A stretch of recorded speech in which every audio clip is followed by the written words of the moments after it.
Yes, alright, nkwaniriza konyo mukwano gwange najo sinzo bango tuliriza kutegeeza kola kyamaanyi nnyo okwekuumira ku UG Update CV. Nno amawulire ge tuyinawo galaga nti nno former IGP Kayihura yafunye omulimu omupya mu gavumenti.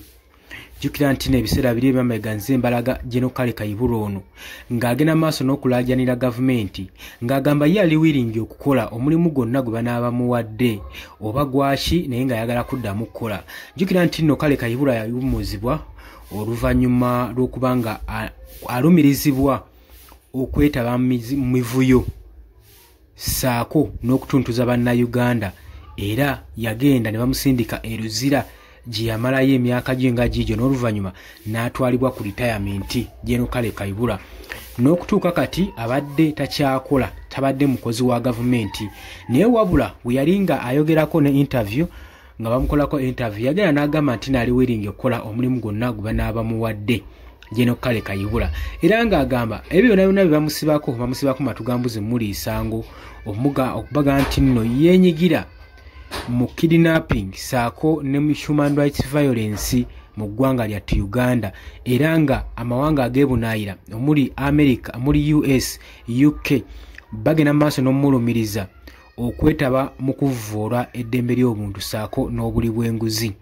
Tetumanyi nsonga waaki baamuwummuliza ddala ekituufu naye nga yawummuzibwa oluvannyuma lw'okuva mu kkomera gye yagenda ng'agenda maaso n'okuba ng'atwala ekibonerezo ky'eggwe mukwano gwange ali yampuliriza. Kakati former Inspector General of Police General Kale Kayihura yagenze maaso n'okujoyininga Yibanda University Governing Council nga chairperson waakyo of the Planning and Development Committee gwe mulimu gwe bamuwadde ku university eno eya Yibanda. Agenda kubeera Governing Council nga chairperson of Planning and Development Committee gwe mulimu General Kale Kayihura eyaliko Inspector General of Police gwe bamuwadde. Appointment eno yalangiriddwa oluvannyuma lwa in graduation eyabadde ku university nga bagezaako okuba nga bafuna new governing council ku lunaku olwa Monday eri mu AK Gardens Hotel eyibanda town. Kati nno basuubira nti council ejja kuba overseeing erabira wala eri strategic za institution eno ng'egezaako okuba nga azifuula ezitwala mu direction naddala mu myaka ng'ena mu maaso. Bamulabamu ebinnonogo bingi nnyo Kale Kayihura. Retired Army Officer ono eyasavingako nga IGP Inspector General of Police mu mwaka gwa 2018 asuubirwa okuba nga agenda kuleeta ebyobugagga kitwandiise wealth oba ebinnonogo ne experience mu national leadership and strategic planning eri university eno General Kale Kayihura.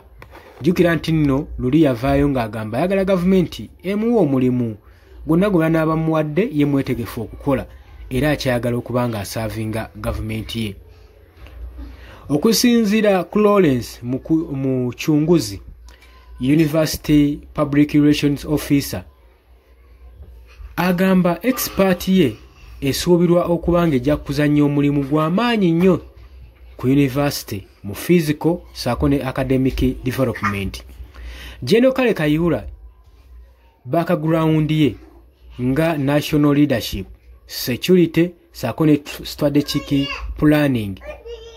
Mbagamba akagerike kiri nti alina experience mu bino mu national leadership, security saako ne strategic planning balabanga elements oba instrument ezijja omugaidingako okulaba nga university egenda maaso oba n'okubikozesa guiding university Kale Kayihura. Mu remarks ze General Kale Kayihura yagenze maaso n'okulaga commitment ye n'okwolesa obumanyirivu bwe commitment. Yagenze maaso n'okulaga commitment engeri gy'agenda okwadvancinga mu university saako ne mission zaayo zituukiriza. Yeeyamye yakoze obweyamu ng'agamba nti buli kimu kijja kubeera taratibu ng'oluwombo lw'amagi. Kakegereke bali nti nno bamutadde ku kifo ekyo agenda kuba ng'akiddukanyiza ddala bulungi nnyo.